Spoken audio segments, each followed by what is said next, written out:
세상에 떠도는 기묘한 괴담들. 첫 번째 이야기, 무당집 딸과 친구로 지내면서 실제로 겪었던 실화괴담.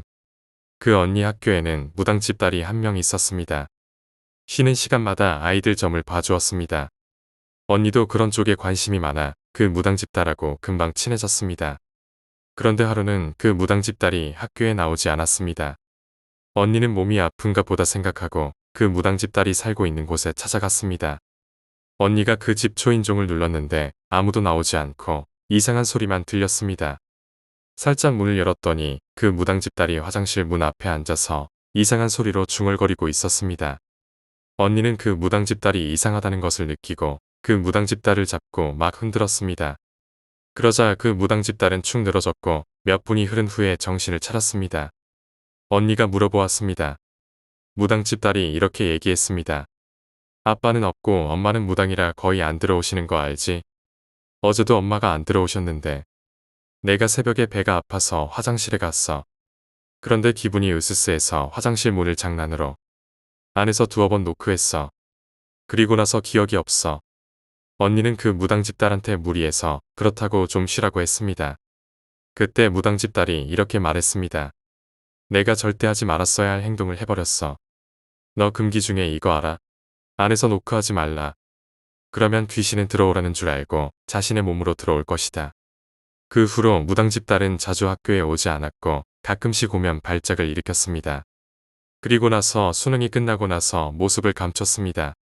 선생님께 물어보면 그냥 다른 곳으로 이사 갔다고만 말하셨습니다. 현재 대학생인 제 사촌 언니는 아직까지도 그 무당집 딸에게 귀신이 들려서 모습을 감췄다고 생각합니다. 두 번째 이야기, 사라진 1시간. 1995년 어느 날입니다. 여느 때처럼 방과 후에 친구들과 교실에 나만 놀고 있었습니다. 같은 반이던 소년과 김양 그리고 다수의 남자아이들과 술래잡기를 하며 온 학교를 뛰어다니던 난 술래가 된 소냥을 피해 복도를 전력 질주했습니다. 그리고 코너를 돌아 계단을 내려가기 위해 발을 내디뎠을 때 무언가에 의해 내 몸이 당겨지는 듯한 느낌이 들었습니다. 그리고 정신을 잃었는지 주위가 뿌옇게 보이며 계단 쪽에서 누군가가 올라오는 것을 느꼈습니다. 누군가의 인기척을 느끼며 순간적으로 느낀 공포입니다. 인간이라면 두 발로 걸어서 계단을 올라오는 것이 정상이지만 이상한 것은 머리를 아래로 향하고 계단의 천장 쪽에서 걸어 내려오는 듯한 모습이었습니다. 거꾸로 매달린 머리가 내 앞으로 다가오고 섬뜩하리만큼 찢어진 눈이 나를 노려보고 있었습니다. 그 눈을 피하려고 눈을 감으려 했지만 자의인지 타의인지 눈이 감기지 않았고 내 뒤쪽 복도로 소냥이 지나갔습니다. 나를 잡으러 쫓아온 소냥이 그냥 나를 지나치는 것을 보는 순간 눈물이 났습니다. 분명 소냥은 내가 있는 곳을 보았습니다. 하지만 아무것도 보지 못한 건 마냥 내가 있는 곳을 지나쳐 가버렸습니다. 눈물을 흘리며 다시 앞을 돌아다 본 순간 내 바로 앞까지 와 있는 머리에서는 피가 흐르고 있었고 머리가 갈라진 것인지 쉴 새 없이 피가 흘러내렸습니다. 그리고 그 귀신은 나를 보며 왠지 모를 미소를 지어 보였습니다. 거꾸로 매달린 몸은 그 상태로 아무런 말도 없이 어떠한 행동도 없이 그저 나를 바라보고만 있었습니다. 1분이 1시간처럼 느껴지는 그 시간 눈앞에 있던 그 머리가 서서히 사라지고 내 몸도 움직일 수 있게 되었습니다.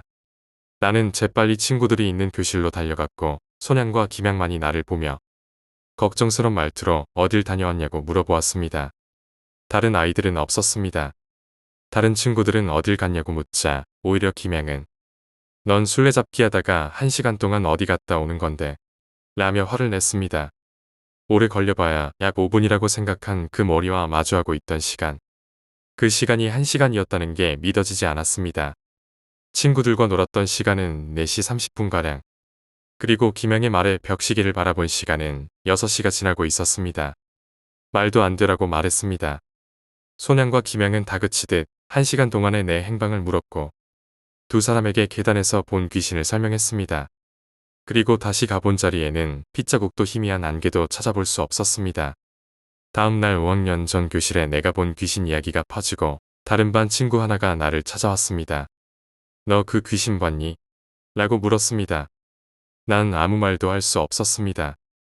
그저 고개만 끄덕이며 그 친구의 이야기를 듣고 있었습니다. 저는 우리 학교가 나무계단이었대. 네가 본 그 귀신은 아마 그때쯤 죽은 귀신인 것 같으라며 이야기를 시작한 다른 반 아이는 나에게 이런 이야기를 해주었습니다. 역사가 그리 오래되지 않은 우리 학교 약 20년 전 일이란다. 학교를 처음 지었을 때는 당시 시대에는 어느 곳이나 그랬던 것처럼 목재로 지은 건물이었다고 합니다.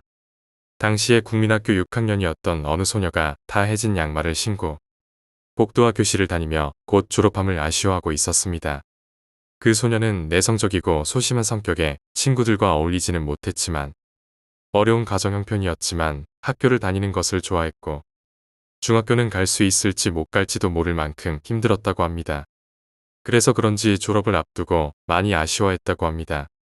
자기가 공부했던 교실을 지나 복도를 거쳐 계단을 내려가다가 물기에 뒤틀린 나무 틈새에 양말과 살이 찝히고 그대로 계단에 머리를 박고 죽게 되었다는 것입니다. 나중에 사람들이 발견했을 때는 이미 숨이 멎어 있었다고 합니다. 이것이 그 친구가 해준 이야기입니다. 그리고 그 친구는 사진 한 장을 내게 보여주었습니다. 사진을 보고 놀라서 입을 다물 수가 없었습니다. 내가 본 거꾸로 매달린 귀신이 사진 속에 존재하고 있었습니다. 약간 빛바랜 사진이긴 했지만 분명 그 여자가 맞았고 그 사진을 갖고 있는 그 친구에게 누구냐고 물은 내게 그 친구가 덤덤히 사진을 다시 집어넣으며 말했습니다. 우리 고모야 20년 전에 죽은 우리 막내 고모라고 말했습니다. 기분이 묘했고 무서웠습니다. 그 후로 그 계단을 이용하진 않습니다. 지금이야 나무 계단이 아닌 돌 계단이지만 썩 내키는 곳이 아니었기에 그리고 1년 후 아무 탈 없이 난 졸업을 했습니다. 세 번째 이야기, 야간보초 괴담. 이등병 때 상병고참과 야간보초를 썼던 일입니다. 야간에 단둘이만 있게 되다 보니 서로 얘기를 많이 하게 됩니다. 그런데 그 상병고참은 생긴 것부터가 좀 이상했습니다. 암튼 좀 정상인 같지 않고 약간 이상했다고 하는데 그 상병고참이 하는 말이 어렸을 적 자신의 몸이 아파서 이곳저곳 병원을 다니고 약을 먹어봐도 나아지지 않았다고 합니다. 그래서 구슬하러 부모님과 함께 무당을 찾아갔는데 무당이 그 상병고참을 보고 하는 말이 웬 귀신이 여기 왔어. 이러면서 나가라고 소리를 질렀습니다. 그 상병고참 부모님은 기가 막혔겠죠. 그래서 무당에게 그게 무슨 소리냐고 우리 귀한 자식이 왜 귀신이냐고 따졌습니다. 그랬더니 무당 하는 말이 저 아이는 귀신이야. 못 믿겠으면 목 뒤를 한번 만져봐. 귀신의 뼈가 하나 더 붙어 있을 테니. 그런데 신기하게 진짜로 목 뒤에 남들과 다르게 뼈 하나가 튀어나와 있더라는 겁니다. 이등병 형은 그 얘기를 들으면서 기분이 더러웠습니다. 그럼 내 옆에 있는 게 귀신인가? 그런데 그 상병고참이 그 얘기를 해주고 자신의 목 뒤를 한번 만져보라고 했습니다. 이등병 형은 오싹했지만 이등병이기에 시키는 대로 했습니다. 조심스럽게 떨면서 목 뒤에 손을 갖다 대는데 놀래키는 거 알죠? 소리 지르면서 깜짝 놀라게 하는 거. 그 상병고참이 소리를 지르자 이등병 형이 기절할 뻔했습니다. 네 번째 이야기, 약수터 괴담. 나는 산을 달리고 있었습니다. 그것도 새벽에입니다. 이유는 간단했습니다. 몇 명을 패줄 녀석들이 있었기에 아침마다 조깅을 하고 있었습니다. 그것도 새벽에입니다. 항상 산은 새벽 6시에서 7시면 사람들이 많았습니다. 그날은 내가 온몸에 부하가 나서 5시 50분에 출발했습니다. 아무도 없는 산속에는 등산로가 있었습니다. 거기를 따라 5분만 가면 약수터가 나왔습니다. 산을 오르다가 내려오는 사람도 없고 해는 서서히 떠가는데 나는 몸을 움직이며 집에 대기 중일 내 친구 컴퓨터를 생각하며 산을 오르고 또 올랐습니다. 5분을 뛰어 약수터에 도착했을 때는 웬 원피스를 입은 여자가 있었습니다. 약수터 난간에 걸터앉아 물장난을 치고 있었습니다. 긴 생머리에 야들야들한 피부, 정말 섹시한 여자인 것을 내 몸이 먼저 반응했습니다. 하지만 한여름에 그것도 새벽에 어떤 미친 여자가 원피스를 입는다는 말인가. 순간 몸이 살짝 굳었습니다. 그렇지만 귀신이라는 생각하지 않았습니다. 그냥 여자다라는 대뇌의 반응에 따라 약수터에 가 물을 퍼마셨습니다. 하지만 기분이 이상했습니다. 그녀의 얼굴을 보기가 싫었습니다. 그냥 시선을 딴 데 돌리고 물을 천천히 마시려고 하자 그녀가 약수터 바가지를 나한테 건넸습니다. 나는 감사합니다라는 말을 잊은 채 그냥 산속에 토끼처럼 물만 마시고 있었습니다. 그런 긴장감이 30초 정도를 흐르고 나는 고개를 들었습니다. 대시라도 걸 건가? 대략 나는 초긴장 상태의 싱하형을 눈앞에 둔 찌질이 같았습니다. 고개를 천천히 돌려서 주변을 봤을 때는 아무도 없었습니다. 하지만 고개를 돌린 내가 바보였습니다. 그녀가 빠른 속도로 등산로를 따라 내려가는데 터벅터벅이라는 발소리가 나지 않았고, 더욱 놀라운 것은 보통 사람은 정면을 보고 걷지만 나는 그녀의 뒷모습이 아닌 그녀의 얼굴을 보았습니다. 그리고 나를 보며 싱긋 웃는 그녀, 그 뒤에 나는 굳었습니다. 놀란 가슴과 미친 듯 뛰어대는 심장, 그리고 오늘오늘 떨리는 다리. 마치 패닉 상태라 불리오는 상태에 빠져들었습니다. 나의 숨소리가 커지고 주변의 모든 현상이 느리게 보였습니다. 머릿속은 이미 수없이 많은 계산이 오고 가고, 심지어는 방정식들이 왔다 갔다 거리며 이 현상을 계산하고 있었습니다. 그 뒤 내가 정신을 차렸을 때는 수없이 많은 예비역 어른들이 기절한 나를 깨우고 있었고, 내가 눈을 떴을 때는 모든 것이 자취를 감춘 뒤였습니다. 5번째 이야기, 시골의 괴담. 저는 시골에서 사는 고등학생입니다. 이야기의 시작은 9월 초였습니다. 여느 인문계 학생이 그렇듯 야자가 정말 싫습니다. 저희 학교는 특성상 5시 50분에 8교시 보충 수업이 끝나고 7시에 야자가 시작됩니다. 그날따라 야자하기가 정말 싫었습니다. 혼자 땡땡이 치기는 좀 그래서 친구들에게 가자고 했더니 아무도 안 가더군요. 그래서 아는 후배 한 명을 꼬드겨 같이 땡땡이를 쳤습니다. 교문을 나서는 그 기분이란 말로 표현할 수 없습니다. 저는 야자를 한 척하고 야자 끝날 시간에 집에 들어갈 계획이었습니다. 후배와 함께 PC방에서 스타를 하며 한두 시간 놀았습니다. PC방을 나서면서 잔돈이 좀 남아 잠시 오락실 노래방에 들렀습니다. 노래를 불렀습니다. 하지만 오락실의 특성상 방음이 안 되어 정말 창피했습니다. 고음을 올리다 삑사리가 나면 밖에서 게임하는 사람들이 쳐다보는 것 같았습니다. 그래서 후배가 노래를 다 하자마자 밖으로 나왔습니다. 밖은 이미 밤이 되었는데 시간이 이르더군요. 집에 가기에는 아직 이르다고 생각했습니다. 그래서 제가 후배에게 우리 논에서 노래나 부르러 갈까? 하고 제안했습니다. 후배는 가자고 했습니다. 제가 사는 지역은 깡촌입니다. 읍내에서 5분 거리만 걸어가면 논밭이 나오고 밤 10시만 넘으면 도로가 텅 비어 있습니다. 논이나 밭 쪽으로 가면 인적도 드물고 해서 가끔씩 노래 연습을 합니다. 후배와 함께 가면서 농담도 하고 재미있게 걸었습니다. 논 쪽으로 가까워질수록 가로등이 켜지지 않아 앞이 잘 보이지 않았습니다. 그날따라 구름이 많이 껴서 달도 가렸습니다. 더군다나 저는 야맹증이었기 때문에 거의 보이지 않았습니다. 한 5분쯤 걸어가는데 뭔가 우리 앞에서 검 물체가 움직이더군요. 별 신경 쓰지 않고 갔습니다. 가끔씩 할머니들이나 할아버지들이 오가곤 하니까요. 그런데 그 앞에 있는 사람이 정말 발이 느렸습니다. 보통 걸음인 후배와 제가 걸어갈수록 그 사람에게 가까워졌습니다. 어느 순간 상당히 가까워진다 싶었는데 갑자기 후배가 "형, 저 배가 아프고 화장실이 급해요" 하며 PC방 화장실로 가자고 했습니다. 저는 후배가 잠시 미쳤나 싶었는데 잠깐의 실랑이 끝에 할 수 없이 돌아갈 수밖에 없었습니다. 후배가 계속 배가 아프다고 하며 뛰자고 했습니다. 그래서 읍내로 달렸습니다. 어느 정도 읍내로 다다르니 후배가 숨을 몰아쉬며 쉬자고 하더군요. 그래서 제가 배가 아프다며 "잘만 뛰네. 그리고 배가 아프다면서 쉬자고. 너 솔직히 배 안 아프지?" 하고 말했습니다. 후배는 "예, 배 안 아파요라고 대답했습니다. 순간 저는 속으로 낚였다라고 생각하고 욕을 써야려고 하는데 후배가 "선배, 못 봤어요?" 하고 물었습니다. "뭘?" "아까 우리 앞에 가던 그 사람. 손에 칼 들고 있었잖아요." 6번째 이야기, 귀신에 관한 사실들. 귀신은 11시에서 새벽 4시까지 다닙니다. 귀신도 게임처럼 레벨이 있는데 레벨이 낮으면 기어다니는 스킬을 쓰고 레벨이 높으면 하늘을 나는 스킬을 씁니다. 보통 사람도 귀신과 대화를 할 수 있습니다. 절대 거울 앞에서 남을 저주하는 기도를 하지 마십시오.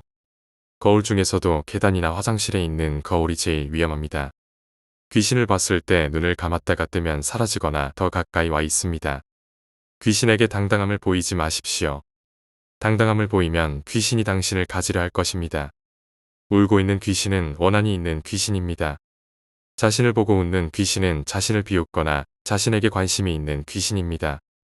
나타났다 사라졌다를 반복하는 귀신은 매우 위험하니 조심하십시오. 꿈의 귀신이 자신을 잡으려고 하면 절대로 잡히지 말고 뛰십시오. 살고자 하는 의지만 있으면 안 잡힙니다. 될 수 있으면 귀신은 만나지 마십시오. 7번째 이야기, 선생님의 괴담. 선생님은 저희 학원 오시기 전에 다른 학원에서 일하신 적이 있었는데 규모가 큰 학원이라 친하신 선생님분이 별로 없었다고 합니다. 친하신 선생님 중에 남자 선생님이 계셨는데 그 선생님은 헬스도 하시고 성격도 쾌활하시고 운동을 좋아하셔서 몸이 아주 좋다고 하셨습니다. 그러던 어느 날 그 남자 선생님께서 무단 결근을 일주일씩이나 하셨습니다. 일주일이 지나고 실자 선생님은 길거리에서 남자 선생님을 우연히 보셨는데 그 남자 선생님 모습이며 칠 굶은 사람처럼 삐쩍 말랐다고 했습니다. 얼굴은 창백하고 손은 엄청 차가웠습니다. 실자 선생님은 남자 선생님에게 자초지종을 들었습니다. 하지만 남자 선생님은 울먹거리며 안 된다고 그냥 가시라고 부탁하셨습니다. 그러다 기어코 말을 하셨습니다. 일주일 전 그날도 학원을 마치고 집에 돌아와 샤워를 하고 잠자리에 들려고 하는데 다 꺼놨던 전등들이 갑자기 모두 켜졌습니다. 그 남자 선생님은 별 생각 없이 불들을 다 끄고 다시 잠자리를 청하려는 순간 갑자기 또 모든 불들이 켜졌습니다. 남자 선생님은 놀라서 잠시 가만히 서 있었습니다.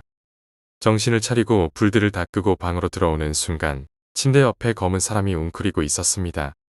남자 선생님은 너무 놀라신 나머지 당신 누구야? 라고 소리 질렀습니다. 그 남자는 순식간에 남자 선생님의 팔을 잡으며 하는 말이 너를 기다렸어. 가자였습니다. 계속 이 말만 외쳤습니다. 그 검은 사람의 모습은 키도 아주 크고 검했는데 눈과 이빨들만 하얗습니다. 손과 발, 몸, 얼굴 모두 다 아주 새까만 색이었습니다. 남자 선생님은 혼자서 그 팔을 뿌리치려 했지만 얼마나 세게 잡던지 도저히 뿌리칠 수가 없었습니다. 정말 울먹이며 미친 듯이 그 팔을 뿌리치고 베란다로 뛰어갔습니다. 베란다에서 난간을 잡고 오줌까지 지리셨습니다. 남자 선생님은 베란다에서 울먹이며 목이 터져라 아파트를 돌던 경비를 불러봤지만 경비는 돌아보지도 않고 그냥 지나쳤습니다. 그 선생님은 베란다에서 나를 꼬박 세셨습니다. 그 이야기를 들은 선생님이 괜찮냐고 무서우면 우리 집에서 같이 지내자고 했지만 그 남자 선생님은 오늘부로 학원을 그만둘 것이라고 선처는 고맙다고 이러지 않아도 된다고 하시며 가셨습니다. 며칠 뒤 그 남자 선생님은 늦은 밤 횡단보도를 건너다 음주운전자에 의해 차에 치여 돌아가셨습니다. 8번째 이야기, 전생체험. 친구들과 한창 전생체험에 빠져 있을 때였습니다. 그때 한 친구가 전생 알고 보면 참 쉽다란 책을 가져왔습니다. 그 책을 보며 전생을 해보자고 했습니다. 그날부터 계속 전생체험을 했는데 그 책에는 사회자가 할 수 있는 말이 많이 적혀 있었습니다. 그 사회자 역할을 제가 하게 되었습니다. 하지만 며칠 동안 그 일을 하다 보니 목도 아프고 귀찮아졌습니다. 그러나 친구들은 각자 전생 이야기를 하며 재미있어 했습니다. 어느 날 한 친구가 전생 체험을 하게 되었는데 그날따라 귀찮았습니다. 그래서 책 뒤쪽에 간략하게 쓰여 있는 대로 해보기로 했습니다. 원래 글에는 수호령을 부르는 내용도 있었지만 뒤쪽에는 그런 내용 없이 바로 시작하는 방식이었습니다. 처음에는 친구가 전생에 어색하게 들어갔는데 일본 무사였다고 하더라고요. 하지만 전생 체험 중 온몸이 움직이지 않아 제대로 되지 않았다고 생각했습니다. 친구들이 다른 이야기로 넘어가자고 해서 즐거웠던 일로 넘어갔습니다. 그 일본 무사가 어느 집에서 여자와 차를 마시며 웃고 있는 장면이었습니다. 그 친구가 행복하다고 했지만 이야기를 슬픈 쪽으로 넘겼습니다. 그러자 무사가 여자와 헤어지는 장면이 나왔고 여자가 무사에게 봉투를 건네는 장면이 있었습니다. 그 친구가 3인칭 시점으로 그 장면을 보았는데 여자 옆에 얼굴이 하나 더 있었습니다.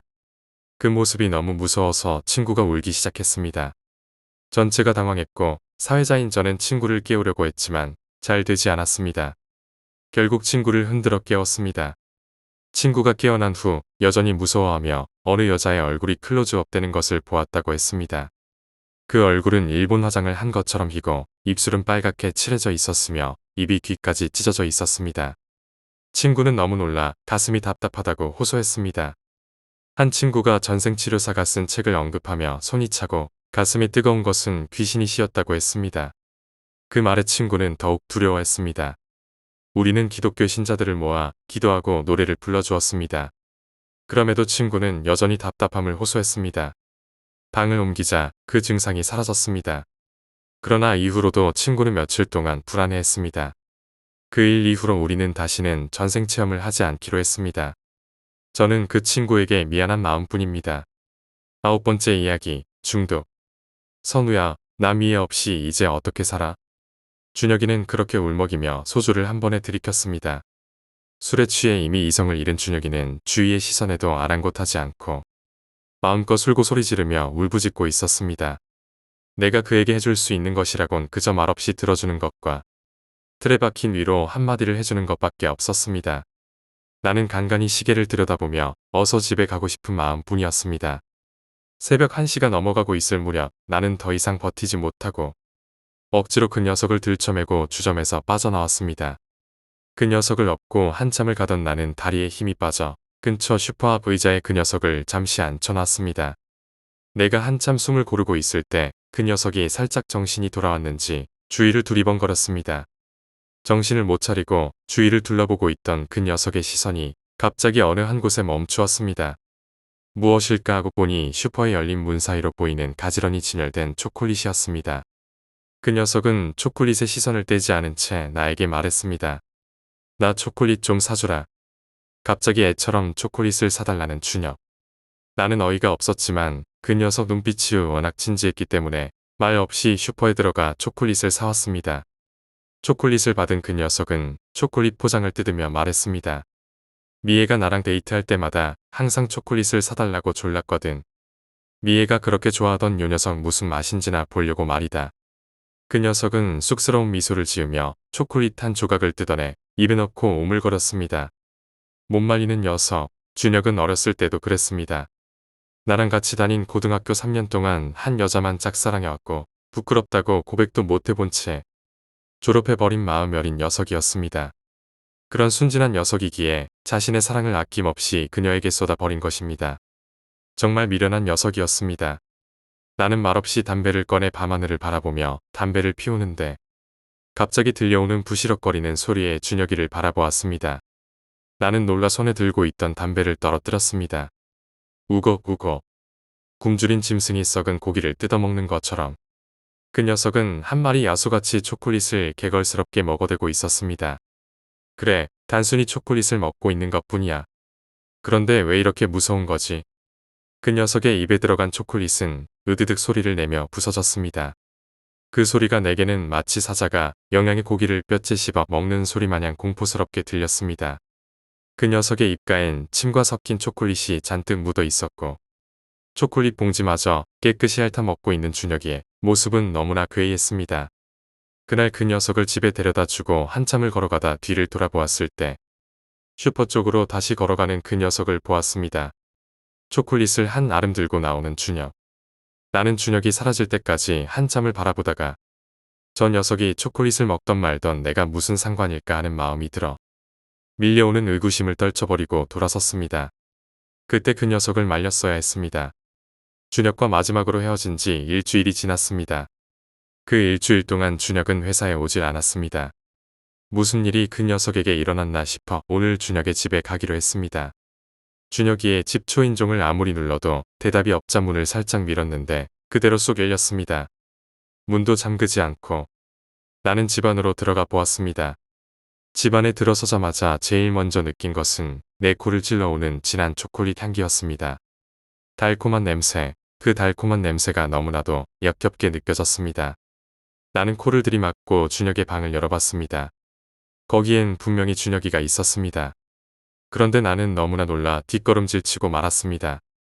준혁의 작은 방 안은 온통 초콜릿이 뒤범벅이 되어 칠해져 있었습니다. 마치 진흙같이 진득하게 방 안을 덮고 있는 초콜릿들. 그 안에서 준혁은 진흙 목욕을 즐기는 돼지처럼 초콜릿 웅덩이 속에서 뒹굴고 있었습니다. 뭐가 그렇게도 즐거운지 그 녀석은 초콜릿이 잔뜩 낀 검게 변한 이를 드러내며 실컷 뒹굴고 있었습니다. 준혁이의 모습은 어느새 많이 변해 있었습니다. 마른 편이었던 그 녀석이 일주일 만에 살이 엄청나게 불어 있었고 눈엔 그늘이 져 있었습니다. 손톱 발톱 할 것 없이 잔뜩 마른 초콜릿들이 끼어 있었고 제 살에 묻은 초콜릿도 핥아 먹고 있었습니다. 이 녀석은 일주일 동안 이 방 안에 틀어박혀 초콜릿만 먹고 지낸 것이었습니다. 정신 차려 준혁아. 내 목소리를 들었는지 준혁이는 나를 올려다보았습니다. 노랗게 변한 퀭한 눈, 징그럽게 변해버린 그의 눈길을 나도 모르게 피해버렸습니다. 마치 애처럼 변해버린 준혁이입니다. 불현듯 어떤 책에서 초콜릿에 대해 읽은 것이 기억납니다. 초콜릿의 안에는 적은 양이지만 카페인이란 성분이 들어 있습니다. 카페인은 중추신경을 자극해 우울한 사람의 기분을 밝게 달래줍니다. 슬픔에 잠겨있던 준혁이는 초콜릿을 먹자 자신의 우울한 기분이 조금 달래지는 것을 느꼈을 것입니다. 자신의 그 슬픔을 달랠 길이 없던 준혁이는 초콜릿만 내내 먹으며 가슴속 슬픔을 지우려고 했던 것입니다.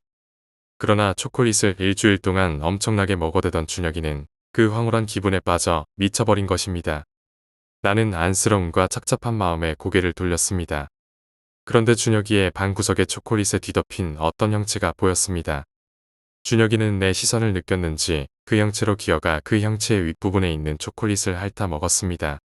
준혁이 핥아 먹은 자리에는 사람의 얼굴이 있었습니다. 미애였습니다. 미애는 이미 죽어 있었습니다. 준혁이 핥아 먹은 자리 빼고 온통 초콜릿에 뒤덮인 미애는 눈말을 부릅뜨고 있었습니다. 갑자기 준혁이 고개를 들어 나를 보았습니다. 노란 눈, 나를 향해 덮쳐오던 노란 눈. 지금 흐려져가는 의식 속에 기억나는 것은 그것뿐입니다.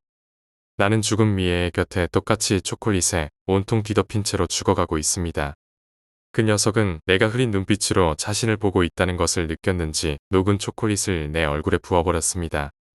나는 진한 초콜릿 향기 속에서 천천히 죽어가고 있습니다. 10번째 이야기, 무당. 중학교 3학년 때였습니다. 당시 H중에 재학 중이었고 그날은 환경미화 심사 준비를 하던 날이었습니다. 저는 미화부장이었기에 사소한 일들을 해야 했습니다. 부직포로 시간표를 만들거나 집에서 풀러 빳빳하게 만든 교탁보를 씌우는 일들을 했습니다. 그날 남았던 친구는 저, 종성, 상원입니다. 저희는 열심히 환경미화 심사를 위해 작업을 했고 어느새 해는 기울어 주변이 어두워졌기에 집으로 돌아가기로 했습니다. 그런데 복도에 나갔을 때 저희들은 그 어두움이 너무나 무서웠습니다. 솔직히 고백하면 몹시 창피하지만 남자 셋이 손을 잡고 걸어가기로 결정했습니다. 교실 쪽으로 제가 있었고 가운데 상원이가 그리고 창 쪽에 종성이가 있었습니다. 이렇게 셋이서 손을 잡고 나란히 일렬로 걷고 있었습니다만 갑자기 창문으로 희미한 불빛이 보이기 시작했습니다. 전 그게 아래층 교무실의 불빛이 위로 비치는 것이라 생각했기에 아무렇지 않게 생각했습니다만 갑자기 종성이가 빠른 속도로 걷기 시작했습니다. 저희들은 무서워졌고 전 종성이 쪽을 힐끔힐끔 쳐다보기 시작했습니다. 무섭게도 교무실의 불빛이 저희를 쫓아오는 것이었습니다. 그 불빛은 뿌연 구름이나 안개 같았고 정확하게 종성이의 옆에 위치했습니다. 그리고 바로 그때 기괴한 소리가 들리기 시작했습니다. 그 소리는 흡사못으로 유리를 긁는 소리, 분필로 칠판을 긁는 그런 소리처럼 들렸습니다. 그 소리는 계속하여 저희를 따라왔고 얼굴이 하얗게 질린 채 걷는 종성이를 힐끔힐끔 쳐다보며 저 역시 빨리 걷고 있었습니다. 그리고 마지막으로 제가 종성이를 쳐다봤을 때 전 정말 쏘스라치게 놀랐고 지금도 그때를 회상하면 오싹해지는 것을 막을 수가 없습니다. 머리만 있는 하얀 여자의 얼굴이 종성이를 노려보면서 이빨로 유리를 긁으며 종성이를 쫓아가고 있는 것이었습니다. 전 온몸에 소름이 돋았고 어떻게 학교를 빠져나왔는지도 모르게 그렇게 학교를 빠져나왔습니다. 그리고 학교를 빠져나왔을 때 종성이는 울기 시작했습니다. 그러고서는 이야기를 이어가기 시작했습니다. 우리 집 굿한 거 알지? 내 동생이 아파서 했던 거야. 어젯밤에 무당이 꿈에 나오더라. 동생의 병은 고칠 수 없다고 동생을 데려가겠다고 하더라. 그래서 나를 대신 데려가겠다고 했지. 너 봤지? 아까 내 옆에 있던 여자. 그 여자가 바로 무당이었어. 이야기를 하면서 걷는 동안 어느새 저희 집에 거의 다 도착했습니다. 하지만 종성이와 헤어지려는데 종성이가 너무 측은하게 느껴졌습니다. 그래서 나는 그 애와 함께 자기로 마음먹었고 종성이 집에 들어가서 이런저런 이야기를 하다가 잠이 막 들었을 무렵이었습니다. 갑자기 종성이가 중얼거리기 시작했습니다. 제 옆에 자고 있는 제 친구 보이시죠? 저 대신 저 애를 데려가세요. 전 너무너무 무서웠고 바로 그 방에서 나왔습니다. 그리고 다시는 그 친구와 대화하지 않았습니다. 결국 종성이의 집은 한 차례 더 구술했고 불행한 일은 일어나지 않았습니다. 하지만 가장 불행한 일은 나와 그 녀석과의 우정이 끝나버린 일이었습니다. 11번째 이야기, 고속도로 괴담. 그날따라 비바람이 세차게 불어길 옆에 세워놓은 가로등만이 흐물흐물하게 얼룩져 보였습니다. 빗물로 앞 유리창은 액체로 보일 만큼 억수같이 내렸습니다. 할머니 댁에 가는 길이 그토록 험할 줄이야. 엄마, 아빠, 누나, 나 이렇게 가족이 모두 할머니 댁에 가는 길이었습니다. 산을 넘어 조심조심 빠져나와 고속도로를 타게 되었습니다. 마침 비도 잔잔해져 이슬비처럼 내렸습니다. 잠에서 깨어나 그 캄캄한 밤의 고속도로에서 옆을 보며 가고 있었습니다. 곧 비가 그치고 날씨가 꾸물꾸물거릴 때였습니다. 뒤에서 굉음이 오고 있었습니다. 그 소리가 자꾸 걸려 뒤를 쳐다보니 검은 차 한 대가 옆도로로 달려오고 있었습니다. 곧 우리 차의 옆까지 오게 되었습니다. 나는 그 차를 유심히 보았는데 이상하게도 차 안에는 사람의 기척 같은 것이 없었습니다. 앞좌석, 뒷좌석, 운전석, 조수석, 사람이 없는 것이 신기했습니다. 오로지 핸들만이 움직이고 있었습니다. 뒤에서 소름이 끼치는 그 느낌이 아직도 생생했습니다. 그런데 갑자기 그때 뒷좌석에서 검은 머리의 여자아이가 밑에서 확 튀어나오는 것이 아닌가. 그제서야 정신을 차리고 다시 고개를 들어보니 차 안에 사람이 있었습니다. 검은 옷들, 4명 모두. 하지만 그것을 깨달았을 때 사방에서 밀려오는 그 공포를 억누를 수 없었습니다. 창백한 얼굴에 눈, 코, 입이 없다는 사실을